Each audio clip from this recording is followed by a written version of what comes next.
this video, we'll give you a quick overview of Scope 1 greenhouse gas emissions for small businesses. And by the end of the video, we hope you learn 4 things at least. One is how a small company's emissions relate to their larger supply chain partners. The second thing are the Scope 1 subcategories based on sources of Scope 1 emissions. The third thing is where to find your data and tools to use to figure out your Scope 1 emissions. And then the fourth thing is the final numbers you need to report and how to show them. Hi, I'm Jennifer Duffy. I'm a GRI certified sustainability professional with PilotSong Sustainability. And this video is geared towards small organizations. If you're a large company, which is around 1,000 or more employees, your reporting is more complex and it's beyond the scope of this video. So let's get into it. So what do Scope 1 gas emissions mean for a small business? For most small businesses, greenhouse gas emissions are caused when fossil fuels like coal or natural gas are combusted to produce energy. And as the fuel is combusted, greenhouse gases like carbon dioxide go up into the atmosphere, and they end up trapping heat, which leads to global warming. And for small businesses, the greenhouse gases that you're going to become most familiar with, that are most prevalent, are carbon dioxide, which is CO2, methane, CH4, and nitrous oxide, which is N2O.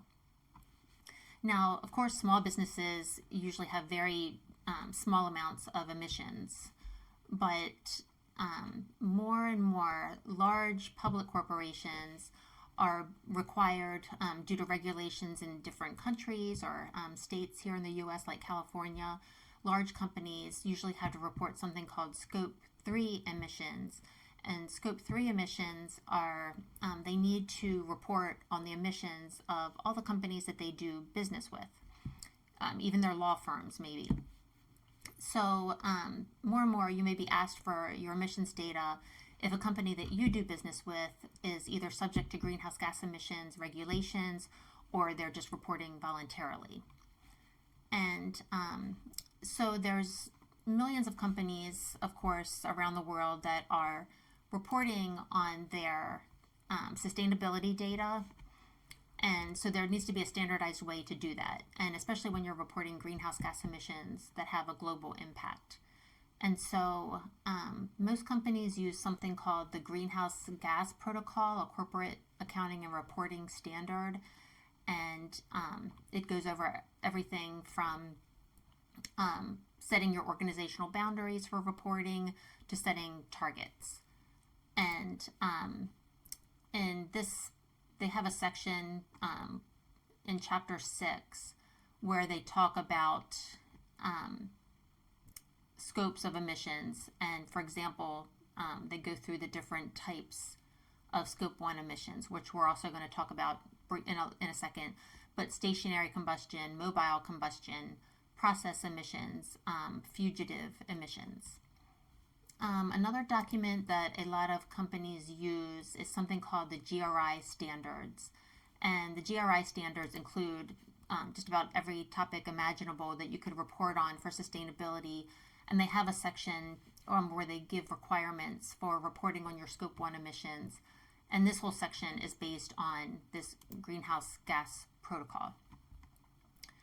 So when you're ready to actually start tracking your emissions, we do have a series of videos that go into much more detail how to do it. But today, again, we're just kind of doing an overview of Scope 1 emissions. So let's look at an example. Let's see here real quickly. I just want to show you, I'm showing you this. This is just a section from an EPA calculator online, and it shows you just, it's just a good example of what a summary of Scope 1 emissions looks like. And you have, in a summary, you always include Scope 1 and Scope 2. And then, again, larger companies have to report Scope 3. But we are just going to be focusing on this Scope 1 emissions right now. And you can see the different sources of Scope 1 that they list here. And I'm on a tab called Summary here of this EPA calculator right now. So let's look at an example from a company, and this is from a company called Cummins, and then you can see this is just a section of their sustainability report where they talk about their greenhouse gas emissions, and they state that one of their targets for emissions is they want to reduce their emissions by 50%, 50% of emissions from facilities and operations by 2030. And then they mentioned that their base year is 2018. And then they have a chart showing both Scope 1 and Scope 2 emissions, as well as this total greenhouse gas emissions from their base year all the way up to 2024. And then you can see that they are reporting in a unit called carbon dioxide equivalent.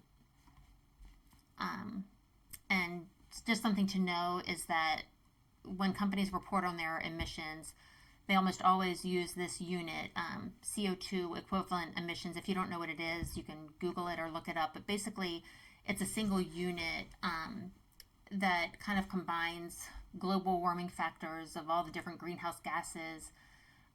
There's a little bit of a complex formula behind it, but it just is used to help compare impacts more easily and to set reduction targets more easily. That's why you'll see this CO2 equivalent unit used. So then again, the categories of Scope 1 emissions, there's 4 source categories that you'll become very familiar with. One is stationary sources. That's like furnaces that combust coal, or a boiler that's powered by natural gas. They're stationary because they stay at your building. It's not like they're getting up and moving or anything. Whereas mobile sources, they're mobile. They are like your vehicles, your trucks. Maybe you have a company plane, I don't know. But those are mobile sources of Scope 1 emissions. And then a third source category of Scope 1 are refrigerants. They have usually not many small businesses are going to have to report on this. But just so you know, a lot of the greenhouse gases come from leakages of something called hydrofluorocarbons when old refrigeration units are disposed of. And then the fourth source category for Scope 1 emissions are if there's leaks in different kind of maybe like a chemical process, if you're manufacturing something like that might have leaks. But again, that's not very common for most small businesses. And then one important thing to mention is that of course the electricity you use causes emissions, but electricity, the fuel is combusted at someplace else besides your location. Usually fuel is combusted at the power plant, and so that's considered indirect emissions, and that's Scope 2. We're not going to talk any more about that, but just know that electricity consumption is not included in our Scope 1 emissions we're talking about today. So the next thing we are going to talk about is what you need when you're ready to start building your Scope 1 summary to get your Scope 1 numbers. And there's 3 main things. The first is that you need some kind of database to capture your information. Whenever you report on sustainability on any topic, but most especially greenhouse gas emissions, you need to show your work and how you arrived at your numbers. And so you are going to, for example, for Scope 1 emissions, usually you're going to get data from your fuel records. Maybe it's like your natural gas bill, and it'll tell you how much energy you consumed. Then you want to capture certain information. And again, we have videos where we go over this in a little bit more detail. This is just a high-level overview. But you get your information from your fuel records and receipts. both for stationary sources. Again, maybe it's like your natural gas bill. And then you would put in the amount of gas that you used each month. And then for both your stationary sources and then for your mobile sources, you also want to put in certain information about how much fuel you used for your different vehicles.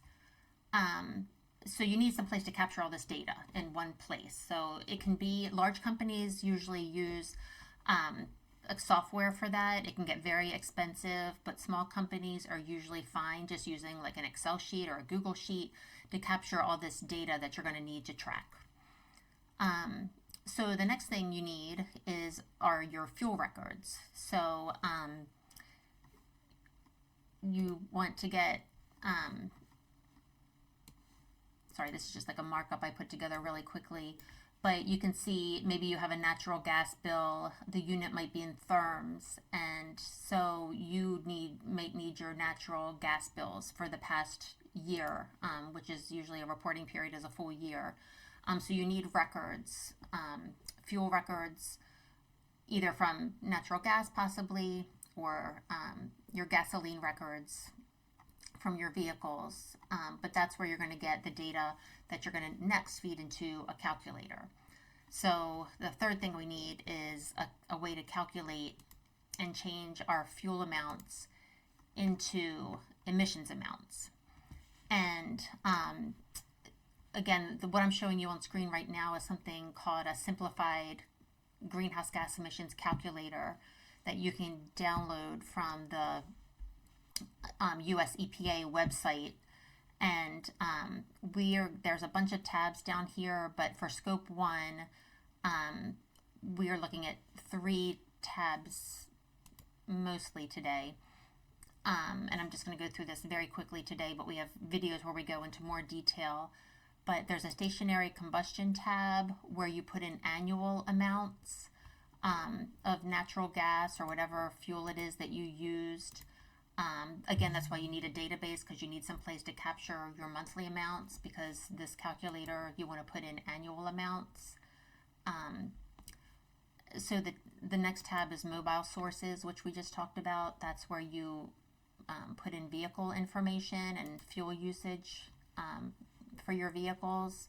Again, this is annual information, so you need a database or someplace to store all your monthly data so that you have that as documentation. And then a refrigeration and AC, which most likely you don't need to worry about, so I'm not going to go over a lot of that today. So again, the 3 things that you need to get started on building your Scope 1 summary is a database, some place to capture all of your monthly information, because again, you always want to document where you come up with your numbers or how you come up with your numbers. The second thing you need for your Scope 1 summary to start putting that together are records, whether it's your natural gas bill or anything that combusts fuel. Again, you don't include electricity consumption in this. And then the third thing is just some kind of a calculator. In the United States, the EPA calculator is the best one to use, so that you convert your fuel usage amounts into emissions amounts. Okay, and then again, this calculator is really great because it does all this work in the background, and after you put in your fuel usage, it has sections at the bottom that'll give you your methane amount, your nitrous oxide, and all of that. And it looks a little confusing now, but the more you use it, the more it'll make sense. And at the very bottom, after you put in inputs, it'll give you what your total CO2 equivalent emissions are. So that's why this EPA Simplified calculator is really helpful. So then once you've gotten all those numbers from inputting your fuel usage data into this calculator, then you can also either in your spreadsheet that you make yourself, or again, we have templates, editable templates that you can find on our website that are already built for you. And and you just want to be able to show your final stationary combustion number, your final mobile sources combustion number, and your refrigeration number if that applies to you. You need your baseline year. That's the first year you've ever started collecting data that you're going to be comparing your progress against. And then again, in our templates, we have spaces for you to capture your data for the next few years. So you want to have your total carbon dioxide equivalent amount for your scope 1. And then it's also good to have your breakdown of your carbon dioxide totals, methane totals, and your nitrous oxide totals as well. And these templates give you very specific step-by-step instructions for how to do that. And again, we also have more detailed videos about that.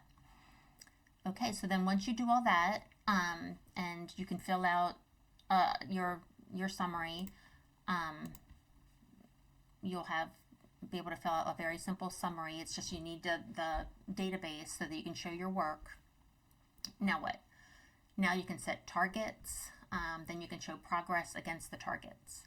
And one thing to know is you don't have to be perfect when you're a beginner. The important thing is just to get started and go through the process, and then everything will become much clearer once you actually work through it yourself. And then once you have your emissions amounts and you kind of know what you're working with, then you can start on a strategy for making improvements, such as making more renewable energy, using more renewable energy sources. So again, you can build your own template, or you can use our templates that also include a place to put inventory. So you can start listing all the equipment, so you make sure you include everything, a place for you to list all of your vehicles. Then we have places where you can put in your monthly data for both stationary sources, mobile sources, and refrigerated sources, and then putting that all together into a summary. And again, these are templates that you can build yourself, but if you want them pre-built, we do offer them. So in quick summary, what did we learn? We learned that large companies often have to report on smaller businesses' emissions. We learned that Scope 1 has 4 main source categories: stationary sources, mobile sources, refrigerants, and then process and fugitive sources. Where do you get the data to start calculating your emissions? You get that from your utility bills and your fuel records. Then how do you figure out your emissions? You use, there's online calculators to use, such as the EPA Simplified greenhouse gas emissions calculator. And then basically the final numbers that you want to be able to report are in carbon dioxide equivalents, both a total scope 1 amount and then also broken down by source category. But again, it's just important to have documentation for how you arrived at your numbers. So please be sure to like this video if it was helpful to you, and drop any comments or questions below. And thank you for watching.